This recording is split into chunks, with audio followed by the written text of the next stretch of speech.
ఈరోజు మన టాపిక్ వచ్చేసి సంఘాలు ఎందుకు ఉండిపోతున్నారు, కలిసి ఎందుకు ఉండలేకపోతున్నారు, సమాజంగా కూడుకొని ఎందుకు అందరూ ఒకే భావంగా ఒకే మాట మీదగా ఎందుకు నిలకడగా ఉండలేకపోతున్నారు, వేరయ్యి వెళ్ళిపోతున్నారు ఎందుకు? వేరే వెళ్ళిపోతున్నారు. సంఘం అనేటువంటిది ఎప్పుడు కలిసే ఉండాలా. కలవట్లేదు అని అంటే లోపల ద్వేషమైనటువంటి భావాలు, ఒకరికొకరికి స్వార్థ ప్రియులు. దేవుడు చెప్పినప్పుడు అంత్యకాలంలో స్వార్థ ప్రియులు ఎక్కువ అవుతారని, స్వార్థంతో ముందుకెళ్తున్నారు కాబట్టి ఒకరికొకరికి కుదరట్లేదు. దేవుడు చెప్పిందా, పరిశుద్ధాత్మ దేవుడు చెప్పిన మాట ఏంటంటే, పరిశుద్ధాత్మ దేవుడు మనకి ఖచ్చితంగా కూడా కలిసే ఉండాలని చెప్పాడు. కలిసి ఉండటమే సహవాసం అంటే, పరిశుద్ధాత్మ సహవాసం అని అంటే కలిసే ఉండటం. విడిపోతున్నారు అని అంటే అర్థమైంది, పరిశుద్ధాత్మ దేవుడు లేడు అనేది అర్థం. అక్కడ దేవుడు ఉంటే కలుపుతాడు, దేవుడు లేని కాడ విడిపోతారు అంతే. ఆత్మానుసారులు అయితే ఆత్మానుసారంగానే అందరూ కలిసే ఉంటారు. శరీరానుసారులు అయితే కలవడం అని అంటే ఇక్కడ ఏంటంటే మనిషికి భావాలు ఉంటాయి, మనిషికి వ్యక్తిత్వం ఉంటుంది. ఒక్కొక్కరికి ఒక్కొక్క ఆశలు కలవచ్చు, ఒక్కొక్కరికి ఒక్కొక్క సిస్టమ్స్ నడవకపోవచ్చు. కానీ బైబిల్ చెప్తున్నటువంటిది మన యుగం అంతా వదిలేసి దేవుడికి సంబంధించినటువంటి వివరాలుగా ఉండాలి సంఘం అన్నప్పుడు. అంటే దేవుడు ఒక సిస్టమ్ పెట్టాడు అనుకో, మన యుగాలన్నీ వదిలేసి అక్కడికి వచ్చి దాని ప్రకారం మనం జీవించినప్పుడు, నువ్వు వచ్చి అలాగే జీవిస్తావు, నేను వచ్చి అలాగే జీవించినప్పుడు దానికి కట్టుబడతాం. కానీ నా పర్సనల్ తీసుకొచ్చి దాని మీద రుద్దేవు అనుకో, అక్కడ దానికి కట్టుబడేవాడు ఉంటాడు, కట్టుబడినోడు ఉంటాడు. ఒక్కొక్కడికి దొంగతనం చేయడం ఇష్టం ఉండదు, మోసం చేయడం ఇష్టం ఉంటుంది. ఒక్కొక్కడికి వ్యభిచారం చేయడం ఇష్టం ఉండదు, ఒక్కొక్కడికి మోసం చేయడం ఇష్టం ఉండదు, ఒక్కొక్కడికి వ్యభిచారం ఇష్టం, ఒక్కొక్కడికి ఇది ఉండదు. ఇప్పుడు ఇవేం చేస్తాడు, ఎదురుకుండా దాన్ని ఇష్టపడతాడు కానీ ఆడు చేసే తప్పుని ఇష్టపడతాం. అందుకని అక్కడ ఏమవుతుందంటే వాడు హృదయంలో ఉన్నటువంటి ఆలోచనను బట్టి అక్కడ జరుగుతున్నటువంటి దానిలో ఎదుటివాడితో విమర్శాత్మకం, ఒక్కొక్కడు ఒక్కొక్క ఆజ్ఞ పాటిస్తే అట్టాక్. అందుకని కానీ దేవుడి ప్రకారంగా అన్నీ అక్కడ దేవుడు ఏదైతే ఎంపాడో సంఘానికి దాని ప్రకారం జీవించేటప్పుడు అందరం కలుస్తాం. అట్లా లోపడతలు ఎక్కడ ఏంటంటే దేవుడి భయం లేదు. ఫస్ట్ పాయింట్ ఏంటంటే దేవుడి భయం లేదు. దేవుడి భయం లేక ఒక్కొక్కళ్ళు ఎక్కువ వచ్చినట్టు ఉండటాలే నీకు నాకు కుదరక విడిపోతున్నాను తప్ప, దేవుడు అనే భయం ఉన్నప్పుడు నువ్వు వస్తావు, నేను వస్తాను, వాళ్ళు వస్తారు, వీళ్ళు వస్తారు, కలపని కూర్చొని వెళ్తాం, మనం కలిసే ఉంటాం. ఎందుకు విడిపోతాం? విడిపోతున్నావు అని అంటే అర్థం ఏంటి? దేవుడి భయం లేదనే అర్థం. దేవుడు ఉండగా నువ్వు వేరు నేను వేరు అనుకుంటాం. పోలీస్ స్టేషన్ కాడ పోతే కలపని కూర్చుంటాం. మనగా రౌడీలు అయినా సరే షేటర్లు అయినా కలపని కూర్చోవాలి. ఏ పోలీసు వాడు అనేటువంటి సొక్కాకి ఇచ్చే విలువ దేవుడికి లేదు. మరి దేవుడు దాన్ని వెళ్తే అనుకోవటాలు ఏంది? రాజు మహారాజు యుగాలు దేవుడు అసలు బాధ్యతలు చనిపోయాడు. అట్లాంటి దానికి లెక్క లేదని అంటే అర్థమైంది దేవుడు అనేటువంటి భయం చచ్చిపోయింది. అంటే ఆయన ఎక్కడో ఉన్నాడు, ప్రస్తుతానికి మనం ఏం చేయలేడు. ఎక్కడో ఉన్నాడు, ఏం చేయలేడు కాదు. ఇప్పుడు బ్రతికినంత కాలం హ్యాపీగా బతకాలి, ఎంజాయ్మెంట్గా బతకాలన్న ఆలోచనలోనే ఉన్నారు. కానీ దేవుడు తర్వాత శిక్షిస్తాడన్న భయం ఎవరికి అసలు శిక్ష అనేటువంటి ఉందనేటువంటి భయమే కడుపులో లేదు. ఇంకా చెప్పాల్సింది దేవుడు ఏడో ఉన్నాడు తర్వాత శిక్షిస్తాడనే మాట అర్థం ఏంటంటే, ఉన్నాడనే భయం ఉంటే ఎప్పుడో శిక్షిస్తాడనే భయం ఉండగానే ఆగుతాం. ఎందుకు ఇలాగ ప్రవర్తిస్తున్నాడు? అసలు దేవుడు ఉన్నాడా లేడనేటువంటి భావంతోనే బయటకు భక్తి వేసుకొని బతుకుతున్నాం అంతే. బయట భక్తి మంచి భక్తుడు, నేను మంచోడిని అన్నట్టుకున్నాను. కానీ నేను మంచోడిని ఎదురోడు చెడ్డోడు ఆ భావం వచ్చినప్పుడు మనం ఆటోమేటిక్ విడిపోతాం. అందుకని ఎవరు భక్తి ఆడదే కాబట్టి ఎవడు చేసేటువంటి దానికి కాదు. ఒకడు 4 వాయిని పాటిస్తున్నాడు, ఒకడు 2 పాటిస్తున్నాడు, ఒకడు 1 పాటించే దాన్ని బట్టి నేను భక్తులు అనుకుంటున్నారు అంతే. అసలు ఇక్కడ ఆజ్ఞలు పాటించడం పక్కన పెడితే నేను చర్చికి వెళ్ళి రావడమే భక్తి అనుకుంటున్నారు. ఇవాళ అదే పరిస్థితి. అందుకని చర్చికి వెళ్ళి రావడం భక్తి అయితే అందరూ భక్తి పరులే కదా. మరి అప్పుడు దేవుడు ఎవరిని ప్రేమిస్తాడు? కనీసం 850 కోట్ల మందిలో కనీసం 400 కోట్ల మంది క్రైస్తవులే ఉన్నారు. ఇది అక్కడ యేసుక్రీస్తు వారు చెప్పిన మాట ఏంటి? కనుగొని వారు అనేకులు, దాన్ని కనుగొనేవాడు కొందరే అన్నాడు. మరి ఈ కనుగొనడం అనేటువంటి పాయింట్ ఏంటంటే పరలోకానికి వెళ్ళేటువంటి మార్గాన్ని కనుక్కోవడం పాయింట్ అది. అదే ఆ మార్గాన్ని కనుక్కునే వాళ్ళు కొద్దిగా మందే ఉంటారు. మార్గం కూడాను అందరికీ తెలియదు. క్రీస్తు యేసుప్రభువే మార్గం అనేటువంటి విషయం అందరూ చదువుకున్నంత తేలిక కాదు. క్రీస్తుని ఎరిగితే నువ్వు నిజంగా దేవుడిని ఎరిగావు పరలోకం వెళ్ళినట్టే. దేవుడు చెప్పినట్టుగా ఎరుగుడే నిత్య జీవం రాసి ఉంటుంది బైబిల్. వీళ్ళు ఎందుకనంటే భయం లేనటువంటి భక్తి. ఫస్ట్ పాయింట్ ఏంటంటే సడన్గా యేసుక్రీస్తు వారు వస్తే పరలోకం వెళ్తారా? వెళ్ళే అంత నీతిగా నిజాయితీగా దేవుడి ఆజ్ఞను పాటించేవాడు ఉన్నారా? పాటించేవాళ్ళు ఉండాలా అంటే దేవుడు అదే జరుగుతుంది. నేను వచ్చే టయానికి విశ్వాసాలను కనుక్కోగలనా అని దేవుడే క్వశ్చన్ వేసాడు. మనకు క్వశ్చన్ రావడం అర్థం లేదట. ఇప్పుడు మనమందరం ఏమనుకుంటున్నామంటే ఇప్పుడు అన్ని సంఘాలు చాలా సంఘాలు ఉన్నాయి కాబట్టి ఆ సంఘాల్లో మేము వెళ్తాం అనుకుంటున్నారు. ఇక్కడ దేవుని వెళ్తారు మేము వెళ్తాం అంటే ఎక్కడికి వెళ్తారు అంటే వాళ్ళ నమ్మకం ఏంటంటే మేము బాప్తిసం తీసుకున్నాము, ఆదివారం ఆరాధన చేసుకుంటున్నాము, సువార్తలో పాల్గొంటున్నాము, సువార్త పనిలో ఉంటున్నాము. బాప్తిసం తీసుకున్నాం అనేటువంటి మాటల్లోనే నీళ్ళల్లో మునిగితే నీకు పరలోకం వచ్చేసి ఉంటే ఎంతో మంది కోట్ల మంది మన మునిగొచ్చారు గంగా నదిలో. పోయిందా? వాళ్ళందరూ నీళ్ళలో మునిగిన వాళ్ళే. వాళ్ళు మునుగుతున్నాం, మనం మునుగుతున్నాం. చాలా ఏంటి మునగటం కాదు ఇక్కడ పాయింట్. అక్కడ మనకు కావాల్సింది ఏంటంటే ఉదయంలో దేవుడిని విశ్వసించినటువంటి ఒక భావం, దానికి కట్టుబడి ఉండటం. అదే మనం కట్టుబడాలా, దేవుడికి కట్టుబడాలా. అందుకని దేవుడికి కట్టుబడినప్పుడు దేవుని బాధ్యతను కూడా మనం స్వీకరించాలి. ఆ బాధ్యతలో ఎప్పుడైతే ఉంటామో కట్టుబడి అంటే ఇప్పుడు మనం ఒక గిరి తీసుకుంటాం. కుటుంబానికి ఇది ఎలా ఉండాలి, నా కుటుంబం అని ఒక గిరి, నేను ఎలా ఉండాలి అనేటువంటి ఒక గిరి. ఇప్పుడు అది తప్పం అన్నమాట. మనం ఒక సిస్టమ్ పెట్టుకొని ఆ సిస్టమ్ ప్రకారం బతుకుతూ ఉంటాం. ఆ సిస్టానికి మనం కట్టుబడతాం. పెట్టుకున్న సిస్టానికి కట్టుబడతాం. రేపు పొద్దున ఎవడన్నా అరే నువ్వు ఎట్ట కదా, నువ్వేంది ఎట్ట మారేవు అని అన్నాడు అనుకో, మనకు షేమ్ అవుతుంది. అర్థమైందా? అందుకని పలానా కుటుంబం అంటే అరే ఆడు ఎలా ఉంటుందో ఆడు పనికి పోతాడు, ఆదివారం సండే చర్చికి వెళ్తాడు, కుటుంబం అంతా వెళ్తారు. ఇప్పుడు అదొక కంట్రోల్. కుటుంబానికి ఒక మనం పెట్టుకున్నటువంటి ఒక సిస్టమ్. దానికి కట్టుబడి ఆదివారం రాగానే పనుకోం, ఖచ్చితంగా వెళ్ళాలనుకుంటాం. సోమవారం లేవగానే పనికి వెళ్ళిపోతాం, పని మానుకోం. ఎలాగైతే కట్టుబడ్డామో మన జీవితాలకి దేవుడి విషయాలకు కూడా కట్టుబడాలి. దేవుడి విషయాలకు కూడా కట్టుబడాలని అంటే దేవుడి విషయాలు ఏంటి అనేటువంటి తెలుసుకోవాలి. ఫస్ట్ దేవుడు చెప్పింది ఏంటి, ఏం చేయాలి. నేను బాప్తిజం తీసుకున్నాను కానీ వారం చర్చికి వెళ్ళి రావడం అనేటువంటి జీవితాన్ని చర్చికి వెళ్ళి ఉపయోగం ఉంది. పని చేయాలి కదా. మనం ఏం చేయాలనేటువంటి తెలుసుకోకుండా చర్చికి ఎందుకు వెళ్తున్నానంటే ఏం చేయాలో తెలుసుకోవడానికి వెళ్ళలేదు. చర్చికి వెళ్తున్నాం కానీ ఏం చేయాలో తెలుసుకోవట్లేదు. ఏం చేయాలో తెలుసుకోకపోతే చర్చికి ఎందుకు? అక్కడ చెప్పటం లేదా, లేకపోతే వీళ్ళు తెలుసుకోవట్లేదు. అక్కడ చెప్పకపోవడం కారణం ఉంటే అడిగేటువంటి పరిస్థితి లేదు. ఇప్పుడు సేవకుడని భయంగా వీళ్ళు అడగలేకపోతున్నారా, లేకపోతే వాళ్ళకి తెలియక చెప్పలేకపోతున్నారా? నువ్వు అడిగే క్వశ్చన్లే ఉన్నాయి, క్వశ్చన్లుగానే ఉన్నాయి. వాళ్ళు చెప్పలేకపోతున్నారా అని అంటే వాళ్ళు చెబుతున్నారనుకో, వాళ్ళు కూడా చేయాలిగా, వాళ్ళు పాటించాలి కదా. ఇప్పుడు వాళ్ళు పాటించరు, వాళ్ళు పాటించినప్పుడు చెప్పనప్పుడు నువ్వు అడగలేవు. వాళ్ళు పాటిస్తా ఉంటే అంటే ఇప్పుడు పాస్టర్ గారిని అడిగితే ఇది చేయమ్మా అని చెప్తే ఇది చేయలేదు, ఇది చేయాలిగా. నువ్వు చేతనమే దాని క్వశ్చన్ వచ్చింది, ఆయన చేస్తా చెప్పాడు అనుకో, ఓకే వెళ్ళనుకుంటూ వీళ్ళు కూడా పాటిస్తారు లైన్ లోకి వెళ్ళిపోయి. ఇప్పుడు గొర్రె కాపరి ఉంటాయి కాబట్టి ఆడు తప్పించుకోవడానికి ఆ విషయాన్ని వదిలేసేసి చేయాల్సిన పని చేయకుండా ఈ చెప్పుకుంటా పోతా ఉన్నాడు కానీ వీళ్ళు వింటా ఉన్నారు. చెప్తున్నారంటే వింటున్నారు, చేస్తా ఉంటే చేపిస్తా ఉంటారు. ఈ లెక్కన పరలోకం వెళ్ళాలంటే ఎవరు వెళ్తారు? అందుకని వెళ్ళేవాళ్ళు కొద్దిగా మంది అని రాసి ఉంటుంది.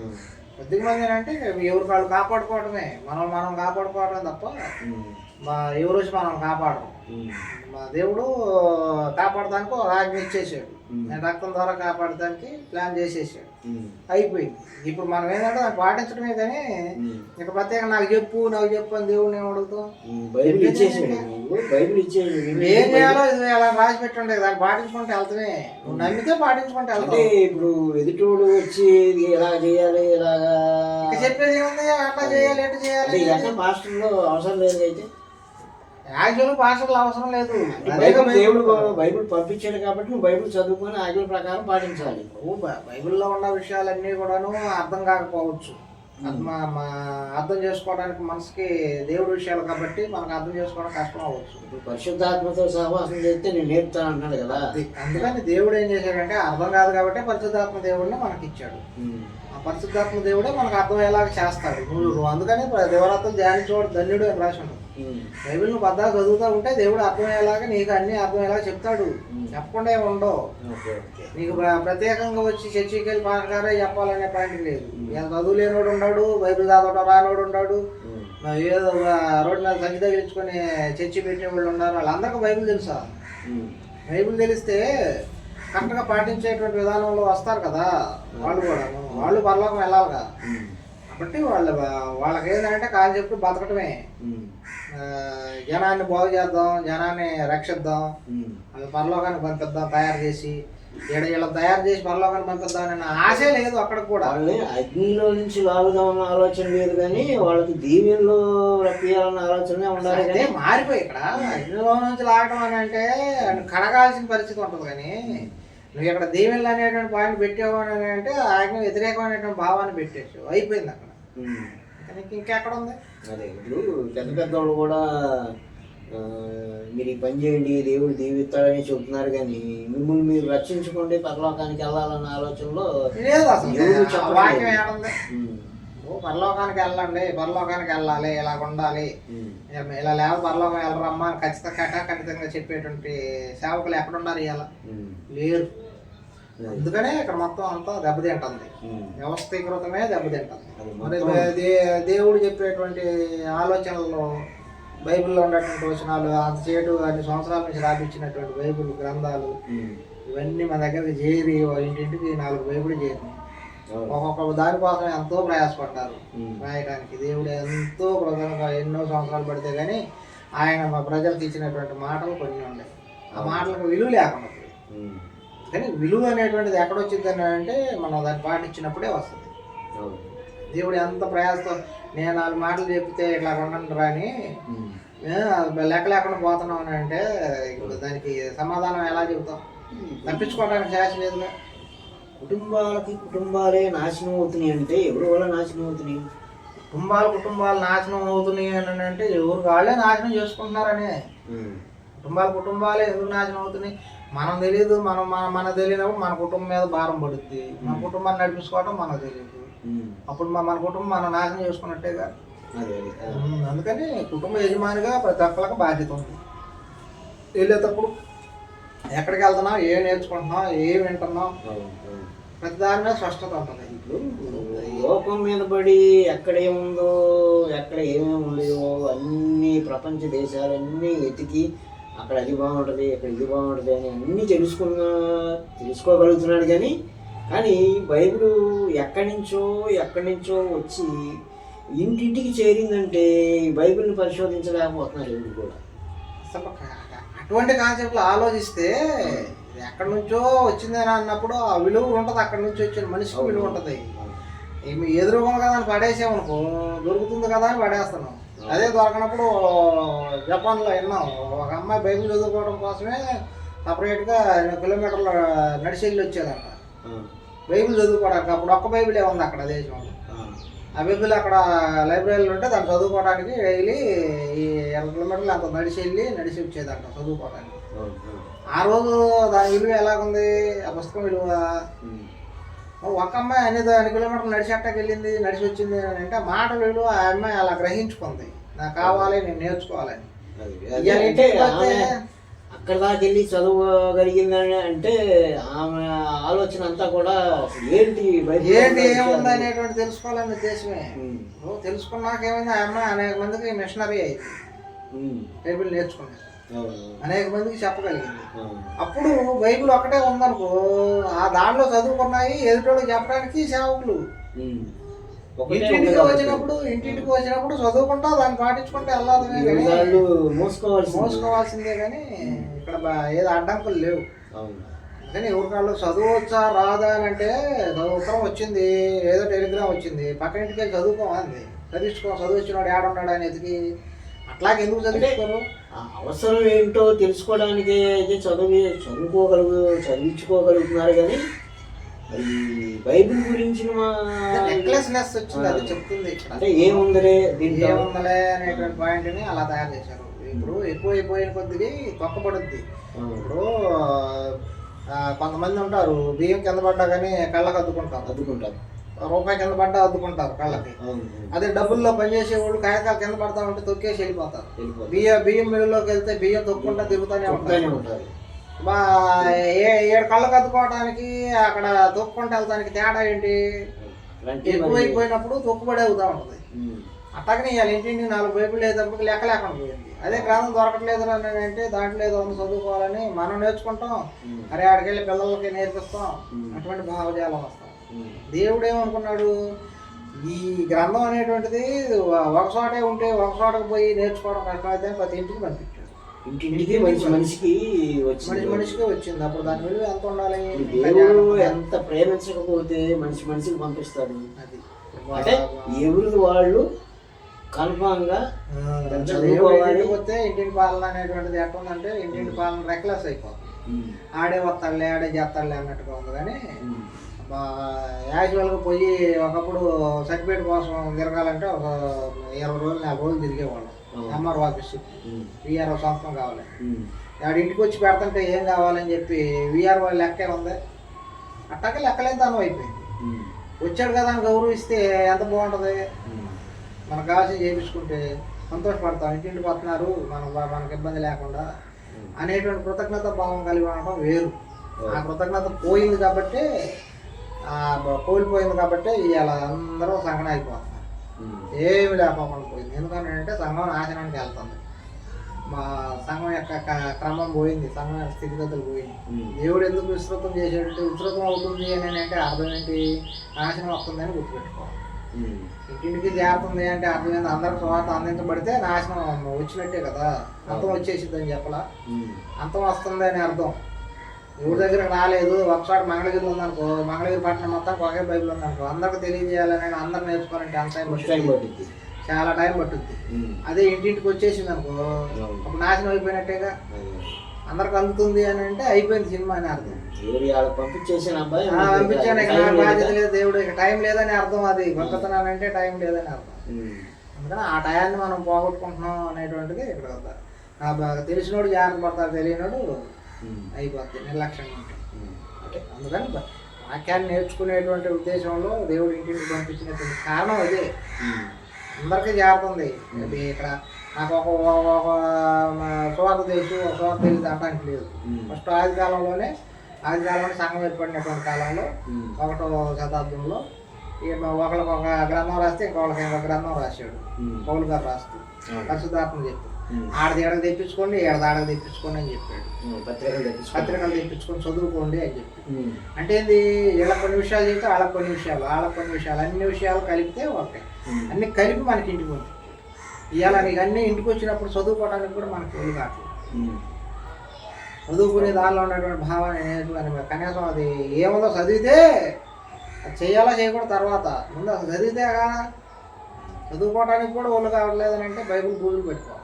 బూజులు పెట్టుకుని అంటే దాని ప్రాముఖ్యత అనేటువంటిది మనం తెలుసుకోలేకపోతున్నాం అనేది. లోకంలో కావాలనుకున్నాడు, దాన్ని వదులుకుంటున్నాడు. యేసుక్రీస్తు వారు ఒక మాట చెప్పాడు, ఆ లోకం కావాలంటే దీన్ని వదులుకోమని, వదిలేసుకుంటాం. ఇది కావాలనుకుంటే ఇక్కడ బైబిల్ చదువుతున్నారు, చదవట్లేదు అంటే ఇక్కడ అర్థమైపోతుంది. ఇక్కడ చదవట్లేదు అంటే ఈ లోకంలో ఉండిపోవడానికి ఇష్టపడుతున్నాను తప్ప ఆ లోకాన్ని ఉండిపోవడానికి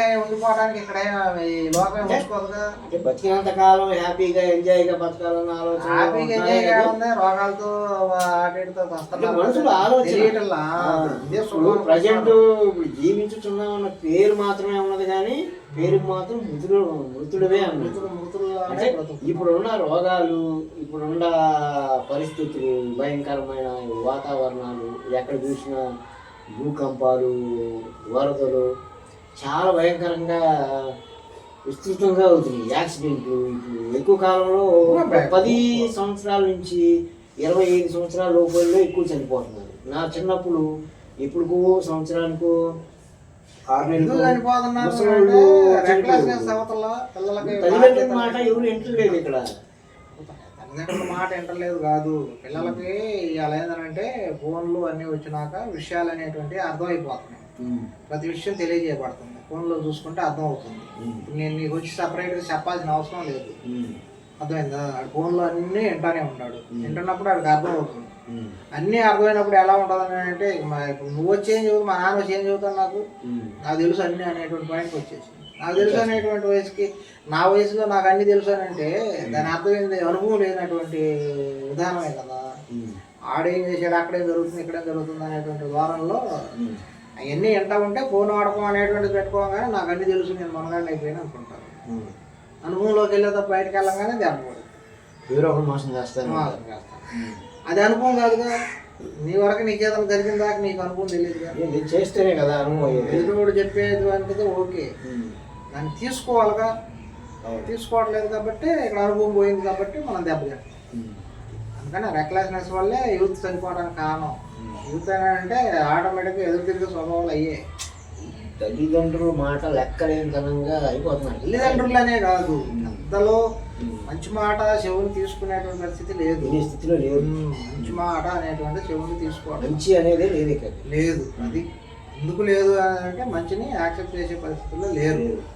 అందుకని మంచిని యాక్సెప్ట్ ఎందుకు చేయట్లేదు అని అంటే అంతా షెడ్లో ఇరుక్కుపోయినప్పుడు షెడ్లోనే ఇక దాంతో పాటు కలిసి ప్రవహించాలి తప్ప నేను ఎదురు నిలబడి నడుస్తానంటే కుదరదు. ప్రవాహం వస్తుంది, వరద వస్తుంది, దానిలో పడ్డాం, ఎదురు ఆడిస్తావు నువ్వు, దాంతో పాటు కొట్టుకుపోతావు. కానీ అందుకని ఇక్కడ ఎదురు నిలబడాలని అంటే మనకి ఏదైనా ఆధారం దొరకాల.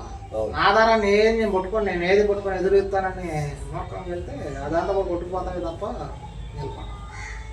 అట్లా జరుగుతుంది అన్నమాట. Okay, thank you daddy, live వచ్చేది ఎంత